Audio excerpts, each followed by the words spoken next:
Hello friends, welcome to our channel. तो आज का हमारा पहला क्वेश्चन है national commission for Indian system of medicine in short NCISM and the central council of for research in Ayurvedic sciences in short CCRAS have jointly launched smart program with the objective to boost scientific research through Ayurveda colleges and hospitals.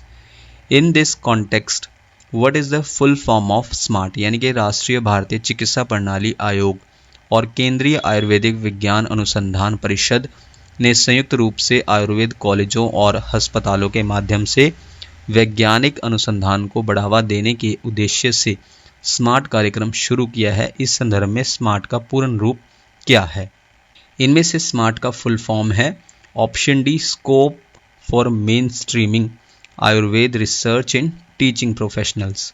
तो ये full form है SMART का, जहाँ पर national commission for Indian system of medicine और central council for research in Ayurvedic sciences इन्होंने jointly launch किया है स्मार्ट प्रोग्राम को, जिसका ऑब्जेक्टिव क्या है? बूस्ट करना है साइंटिफिक रिसर्च को। किसके थ्रू? आयुर्वेद कॉलेजेस और हॉस्पिटल्स के थ्रू। इसके बाद आयुष का एम है ओपन करना है नए एवेन्यूज़ को, यानी कि नए रास्तों को खोलना है। किसके साथ? स्मार्ट इनिशिएटिव के साथ। और किसके लिए? क्वालिटी रिसर्च के लिए। किसमें? आयुर्वेद में। नेक्स्ट पॉइंट है national commission for Indian system of medicine and the central council for research in Ayurvedic sciences. ये दो प्रोमिनेंट यानी कि प्रमुख इंस्टीट्यूशंस हैं। किसके अंडर? मिनिस्ट्री ऑफ आयुष के अंडर, गवर्नमेंट ऑफ इंडिया की है, जो कि और किसके लिए? रेगुलेट करने के लिए, कंट्रोल करने के लिए, मेडिकल एजुकेशन को मेंटेन करने के लिए और साथ ही साथ कंडक्ट करने के लिए साइंटिफिक रिसर्च को इन्होंने लॉन्च किया है स्मार्ट को। स्मार्ट का फुल फॉर्म फ्रेंड्स एक बार फिर से हम क्लियर कर लेते हैं। Scope for mainstreaming Ayurveda research in teaching professionals. इस प्रोग्राम को लॉन्च किया है जिसका एम क्या है? बूस्ट करना है साइंटिफिक रिसर्च को, जहां पर प्रायोरिटी दी जाएगी हेल्थ केयर रिसर्च एरियाज में। किसके थ्रू? आयुर्वेद कॉलेजेस और हॉस्पिटल्स के थ्रू। इसके बाद फ्रेंड्स हम अपने नेक्स्ट क्वेश्चन पर चलते हैं। When is world meteorological day observed, यानी कि विश्व मौसम विज्ञान दिवस को कब मनाया जाता है? वर्ल्ड मेट्रोलॉजिकल डे को हम सेलिब्रेट करते हैं इनमें से ऑप्शन सी 23 मार्च को, जहां पर फ्रेंड्स इंटरनेशनल मेट्रोलॉजिकल ऑर्गेनाइजेशन इसको इस्टेब्लिश किया गया था फर्स्ट इंटरनेशनल मेट्रोलॉजिकल कांग्रेस में। और कहां पर? ऑस्ट्रिया के वियना में। कब? 1873 में। इसके बाद इंटरनेशनल मेट्रोलॉजिकल ऑर्गेनाइजेशन ये बन गया वर्ल्ड मेट्रोलॉजिकल ऑर्गेनाइजेशन। कब? 23 मार्च 1950 को। इसके बाद फ्रेंड्स 2020 में वर्ल्ड मेट्रोलॉजिकल डे और वर्ल्ड वाटर डे ने शेयर किया था थीम, और थीम क्या था? Climate and water. Next point है वर्ल्ड मेट्रोलॉजिकल डे का हेडक्वार्टर्स कहाँ पर है? स्विट्जरलैंड के जिनेवा में। इसके बाद हमें थीम भी पता होना चाहिए इस साल का 2023 का वर्ल्ड मेट्रोलॉजिकल डे का, वो है the future of weather climate and water across generations, यानी कि मौसम का भविष्य, जलवायु तथा जल पीढ़ियों के पार। ये थीम है इस साल का यानी कि 2023 का। और पिछले साल का क्या थीम था वर्ल्ड मेट्रोलॉजिकल डे का यानी कि 2022 का? Early warning and early action, यानी कि प्रारंभिक चेतावनी और प्रारंभिक कार्रवाई। ये थीम था पिछले साल का। इसके बाद हम अपने नेक्स्ट क्वेश्चन पर चलते हैं। World water day is observed every year on which day to emphasize the importance of water and create awareness about the global water crisis, यानी कि पानी के महत्व पर जोर देने और वैश्विक जल संकट के बारे में जागरूकता पैदा करने के लिए प्रत्येक वर्ष किस दिन विश्व जल दिवस मनाया जाता है?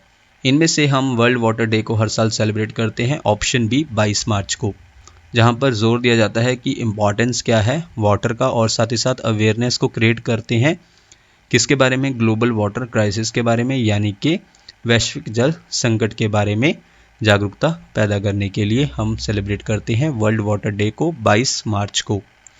इसके बाद वर्ल्ड वाटर डे को हम हर साल सेलिब्रेट करते हैं 22 मार्च को, जहां पर फोकस किया जाता है कि ध्यान देना है इम्पॉर्टेंस ऑफ वाटर पर और एक्शन लेना है टैकल करने के लिए, यानी कि निपटने के लिए ग्लोबल वाटर क्राइसिस से, वैश्विक जल संकट से। नेक्स्ट पॉइंट है थीम 2020 का क्या था वर्ल्ड वाटर डे का? Water and climate change.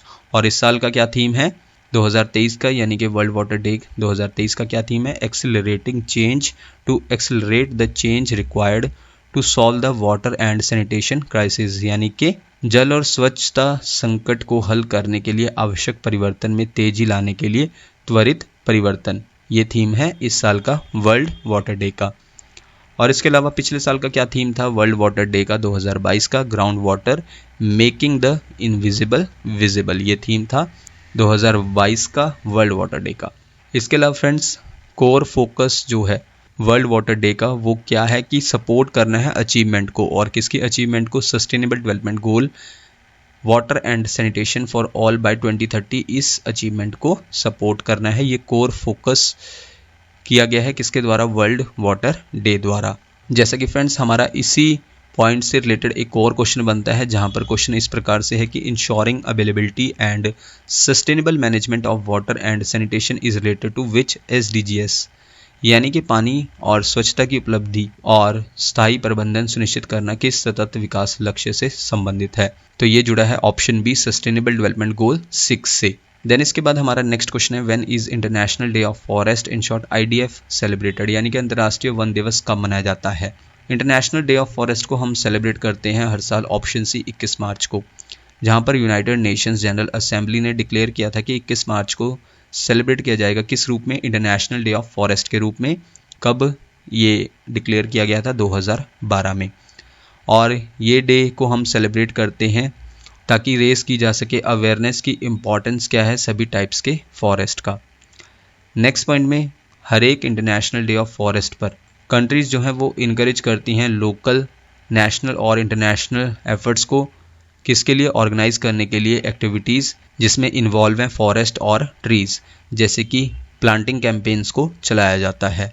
Next point है अगर हम थीम की बात करें, हर एक इंटरनेशनल डे ऑफ फॉरेस्ट का वो सिलेक्ट किया जाता है थीम किसके द्वारा, कोलैबोरेटिव पार्टनरशिप ऑन फॉरेस्ट द्वारा। और 2020 का थीम क्या था, फॉरेस्ट एंड बायोडाइवर्सिटी। 2023 यानी कि इस साल का थीम क्या है, फॉरेस्ट एंड हेल्थ, यानी कि जंगल और स्वास्थ्य। और पिछले साल का थीम क्या था, 2022 का forest and sustainable production and consumption, यानी कि वन और सतत उत्पादन और खपत। ये थीम था पिछले साल का किसका, इंटरनेशनल डे ऑफ फॉरेस्ट का। इसके बाद आज का हमारा लास्ट क्वेश्चन है which mission is a safe drinking water project that was launched for the state of Telangana.